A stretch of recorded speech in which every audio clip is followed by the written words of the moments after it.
Alright, ito na guys yung ating kinutingting, pinaghirapan natin. Ito yan ang haligi niyan. Bali ano na yan, 6, 8. Ito naman maliliit. Imbes na yung brace niyan, ano na yan, para suporta talaga. Malaking bagay yan. Ang plywood, bali ano lang yan, ordinary yan, yung 1/4, dahil okay naman, matibay din naman. Ito yung ating yan, ito yung uluhan.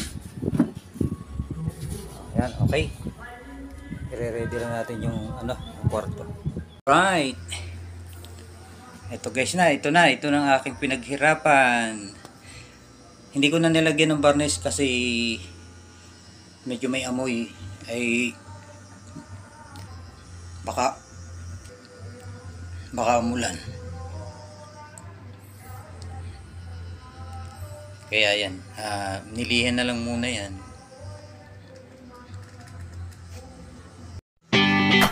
Alright, ito guys ito na ang aking pinaghirapan. Hindi ko na nilagyan ng varnish